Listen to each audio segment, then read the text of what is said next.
Please, someone help me. Get your hands off my son.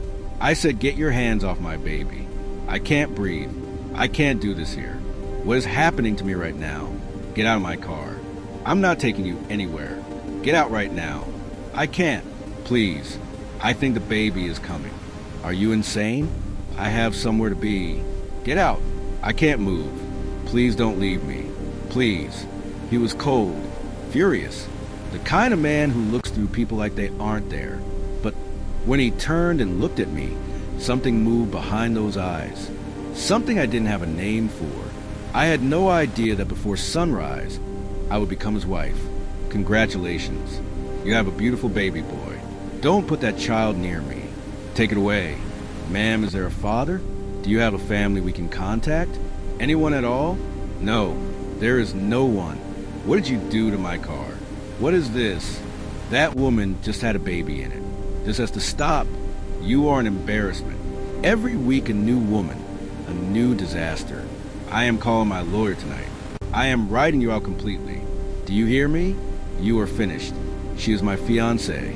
What? She is not just some stranger. I want to marry her. You cannot be serious. Call whoever you want. Draw up whatever papers you want. But she is not leaving this hospital without me. The rain didn't care that she had nowhere to go. Scarlett had been walking for 40 minutes on the overpass when her legs gave out, not slowly, not with warning, but all at once, like something inside her simply decided it was done. She went down against the side of a car, a black car, an expensive one, the kind that cost more than every place she had ever lived combined. The door swung open before she could pull herself up. Get away from my car. She looked up. He was tall, sharp-jawed, dressed in a black tuxedo that the rain was quickly ruining. His eyes were dark and furious, and absolutely certain she was someone else's problem. I'm sorry. She pressed one hand against the cold metal to stand. I just need a second. You need to move. I'm late. She opened her mouth to answer him. Then the pain hit the kind that doesn't ask permission, the kind that splits you in half, and whatever words she had dissolved into something that wasn't quite a scream and wasn't quite a prayer. He didn't leave. She would think about that later. In the chaos that followed, his voice sharp and unfamiliar on the phone, his jacket thrown over her shoulders without a word, the car moving fast through wet streets. She held on to that one fact like it was the only solid thing left in the world. He was furious. He was rude. He made it abundantly clear she was an inconvenience he hadn't budgeted for. But he didn't leave. The hospital was gleaming and cold and built for people who looked nothing like her. The nurses were kind in the careful way people are kind to someone they feel sorry for. One of them asked gently if there was a father they should contact, a family member, anyone at all. Scarlett stared at the ceiling and said nothing. In the corridor outside, she could hear his impatient footsteps. A sharp exhale. A man who had somewhere else to be, but he still hadn't left. She heard him before she saw him. An older man's voice commanding. The kind that expected walls to move out of his way, cutting through the hospital corridor like a blade dressed in civility. Something about embarrassment. Something about lawyers. Something about a will. Scarlett pulled the thin, borrowed blanket tighter around her shoulders and held her son closer to her chest. He was so small. So impossibly, terrifyingly small. And she had nothing, no bag, no name on a lease, no number to call. Just a torn gray hoodie, exhausted eyes, and a baby who had chosen the worst possible night to arrive. The older man rounded the corner and stopped when he saw her. His eyes moved over her the way people price things they have no intention of buying. Then the man in the ruined tuxedo stepped between them. She didn't hear everything. She heard enough. Disinherit. Lawyer. Not a single cent. The older man's voice rising with every word. His son's jaw tightening with every breath. Then the tuxedo man turned and looked at her. Really looked at her. Not with pity. Not with disgust. With the cold, clear focus of someone solving a problem. He crossed the lobby in 4 steps. Stopped directly in front of her. Spoke quietly enough that only she could hear. Marry me. Pretend it's real. Do it convincingly, and you will have a roof, food, and someone to make sure no one takes that child from you. Refuse, and you walk out of here with nothing. You know what happens to women with nothing, and a newborn, and no address. Scarlett looked down at her son, at his closed eyes and his tiny, curled fist and the way he trusted her completely, without knowing yet how little she had to offer. She looked back up. The man's expression didn't flicker. He wasn't pleading. He wasn't threatening. He was simply stating the mathematics of her situation and waiting for her to catch up. She caught up. Yes, she said. The gates were iron and tall, and open without anyone touching them. Scarlett watched them part from the back seat of the car, her son asleep against her chest, and felt something she didn't have a clean word for. Not awe, not fear. Something closer to the feeling of standing at the edge of something you cannot see the bottom of. The estate rose out of the dark like it had always been there, and always would be dark stone, tall windows, ivy climbing the walls with the quiet confidence of something that had never been told no. Long corridors swallowed the sound of her footsteps the moment she stepped inside. The kind of silence that isn't peaceful. The kind that watches you. There were servants. Of course there were servants. They moved efficiently and looked at her with carefully neutral faces that told her everything their mouths wouldn't say. A woman in a pressed uniform stepped forward and held out her arms for the baby. Scarlett stepped back. No, the man didn't look up from whatever he was reading. She'll take him for the night. You need to sleep. I sleep where my son sleeps. He looked up then, brief, unimpressed. Have it your way. Her room was large and cold and furnished beautifully for someone who wasn't her. In the center of it, a single pillow had been placed on the floor. She stared at it for a long moment. Then in the morning, she was handed a cream blouse and tailored trousers by a woman who didn't make eye contact and told to put them on. She put them on. She hated every second of it. The way they fit too well. The way she looked in the mirror like someone she didn't recognize. Like a woman borrowed and dressed for a role she hadn't auditioned for. He was ruthless, controlled. Every word he said to her landed like a door closing.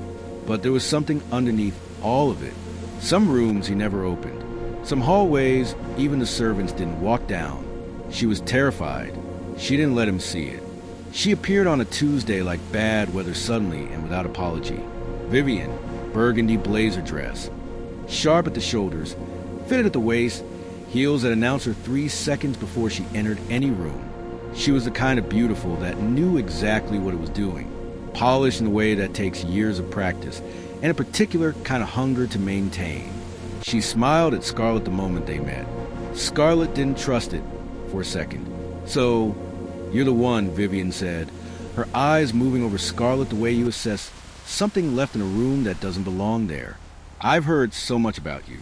Well, not about you specifically. There wasn't much to hear, was there? It wasn't an insult. That was the craftsmanship of it.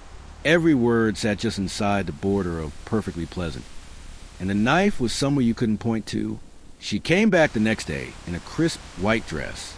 And the day after that, always with someone to offer advice about the household, observations about his preferences, quiet little warnings folded inside helpfulness like razors inside ribbon.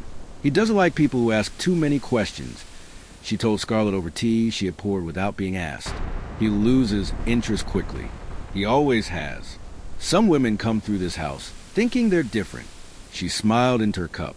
They never are. Scarlett said nothing. She had learned early that silence unsettled people like Vivian more than any response could. But she listened. She cataloged. She began to understand that this state ran on a currency she hadn't been given. Alliances formed before she arrived. Loyalties purchased over years. A social architecture so embedded in the walls she couldn't see it until she walked into it.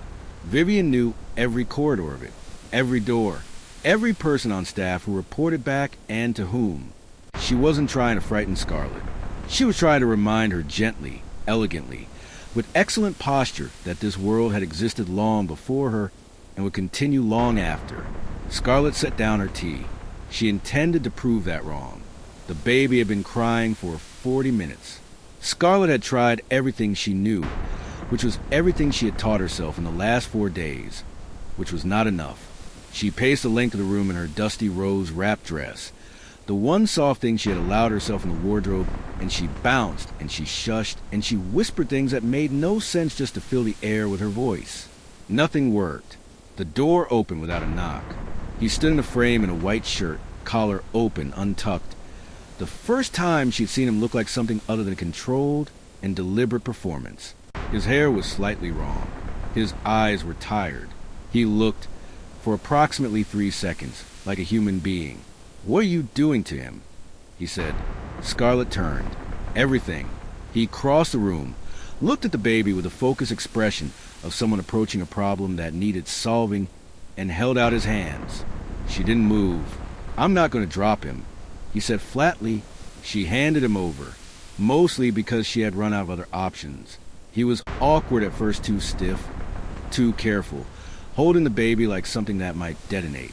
But he walked, slow, even circles, and gradually, improbably, the cry began to lose conviction. "Try singing something," Scarlett said. He looked at her. She looked back. He sang. It was barely a melody, something halting and tuneless and deeply uncertain of itself. More rhythm than music, more effort than skill. It was the least impressive thing she had ever heard. She almost laughed. She felt it rise her throat and press her lips together, and looked at the ceiling and absolutely did not laugh. But he saw it anyway. The baby's eyes grew heavy, then closed. Neither of them moved for a moment, standing in the dark and quiet, both afraid that breathing wrong would undo it. Scarlett sat on the edge of the bed. Just for a second, she told herself. When she woke, the room was gray with early light, and he was still there. Neither one had moved away. The dress arrived on a Wednesday in a white garment bag that 2 people carried between them like something sacred. Scarlett stood in the center of the room while the seamstress worked and said nothing. The gown was everything a wedding dress was supposed to be. Ivory, flowing, delicate lace tracing the length of the sleeves, a fitted bodice that held her like it had been made for exactly this body, exactly this moment. The seamstress said something about the neckline, said something about alterations. Scarlett heard none of it. She had gone somewhere else entirely. He was in the doorway. She didn't know how long he had been standing there. Long enough, apparently. The seamstress was dismissed with a look, and the door closed quietly, and then it was just the 2 of them in the dress and whatever was happening to Scarlett's face that she couldn't seem to stop. "What is it?" he said, not unkindly. "Nothing. I'm fine." He was quiet for a moment. Then, in a voice she hadn't heard from before, lower, careful, like someone approaching something they didn't want to startle. "No, you're not." She stared at the mirror, at the woman in the ivory gown, who looked like a bride and felt like a wound. "There was someone," she said finally, "a long time ago. I never knew his name. We were at a party, and we wore masks, and we talked all night like we had always known each other. And then he was gone, and I told myself it didn't matter, that it wasn't real." She stopped. "The dress just looks like something I imagined once, a long time ago, when I still imagined things." The room held the silence carefully. Then he spoke. "I lost someone too. Same way completely. Like a door closing in the dark." She turned and looked at him. Really looked. And for the first time since she had arrived in this house of iron gates and long corridors and carefully neutral faces, she saw something that looked exactly like what she felt. 2 ruins, leaning, without meaning to, in the same direction. The rooftop had been set for 3. Scarlett stepped out into the evening air and understood immediately what was compensation. Carefully arranged, a gesture toward fairness from a man who didn't quite know how to be kind without making it transactional. 2 men stood near the railing, both attractive, both clearly brief, both smiling the smile of people who had been told to be charming. She looked at them for exactly as long as it took to make a decision. "Thank you," she said. "You can go." They went. She sat down at the table alone and looked out over the city lights spreading to every horizon, blurring softly at the edges. The kind of view that made your own life feel briefly, mercifully small. She heard the door behind her open, then a chair pulled out across from her. "You dismissed them," he said. "Yes." He was quiet for a moment. Then he sat down and poured 2 glasses of wine with the unhurried ease of someone who had stopped arguing. They ate in silence at first, but it was a different kind of silence than the ones they had built between them in the corridors of the estate. This one had air in it, room to breathe. She reached for the bread at the same moment he did. They both pulled back, then both reached again. She almost smiled. It unraveled from there, slowly and without ceremony. Shared taste discovered by accident. the same instinct to push food to one side of the plate, the same pause before answering questions that mattered, the same quality of grief, quiet and long carried, worn smooth like sea glass. He said it without looking at her. I know I will never find anyone like her, whoever she was, whatever that night was. I've spent years trying to find someone who made me feel less like myself, and more like he stopped, more like I was supposed to be. Scarlett set down her fork. She knew exactly what he meant. She had been carrying the same sentence for years, just waiting for somewhere to put it. Below them, the city blurred and glittered, and the space between them quietly, finally, began to thin. She couldn't sleep the night before the wedding. The estate was quiet in the way it only got after midnight, that deep, swallowing silence that made every footstep feel like a confession. Scarlett had come downstairs for water. Nothing more. Her hair loose, her feet bare against the cold stone floor. Victor was waiting in the corridor. She knew immediately that it wasn't an accident. He looked at her the way people look at something they thought they had buried, long and still and with recognition that moved through his face like a shadow passing over water. Then she saw it too. It came back in fragments. The candlelit ballroom, the masks, the champagne she hadn't finished. A man who stood too close and wouldn't hear the word no. A voice that called her little bird, like it was already a possession. She had run. She had never told anyone. She had spent years trying to sand it down to something she could carry, without bleeding. Victor smiled. It didn't reach anything. You're cleverer than I gave you credit for, he said quietly. Coming into this house, getting your hooks into my son. Did you plan it from the beginning, or did you simply improvise? Her throat closed. Whatever you think happened, she started. I know what happened, and so do you. He stepped closer. You will never have him. I will burn every bridge between you before I let someone like you take what belongs to this family. The light in the corridor changed. He was there, shirt untucked, jaw set, eyes moving between them with sharpness that took in everything in under a second. Get away from her. His voice was quiet. That was what made it frightening. Victor began to speak. His son didn't let him finish. The words that followed were not loud, but they were absolute, the kind that don't leave room for negotiation or reinterpretation, or any version of events that ended differently. Victor left. The corridor settled back into silence. Then he turned to her, and everything that had been living behind his eyes for weeks surfaced at once, unguarded, unhidden, completely and irreversibly real. He went down on one knee on the cold stone floor, not for his father, not for the will, not for any calculation or survival pact or cold transaction struck in a hospital lobby. For her, just her. She walked willingly this time. That was the thing she noticed most. Not the stained glass flooding the aisle in rivers of colored light. Not the faces turning as she passed. Not the weight of the ivory gown moving around her like water. Just the simple, extraordinary fact that her feet were moving forward, and nothing inside her was pulling back. A single wildflower tucked into her hair, where a veil might have been. Small, hers, chosen. He was at the altar, and the way he looked at her when she appeared in the doorway was the kind of look that doesn't know it's being witnessed. Then Victor stood up. The room changed in an instant, that particular quality of silence that descends when something irreversible has just been set in motion. His voice was composed and carrying and absolutely certain of itself. The baby was his, he said. Scarlett had pursued him. Scarlett had engineered all of it. The car, the hospital, the whole elaborate performance, because she wanted their money and would say anything, become anything to get it.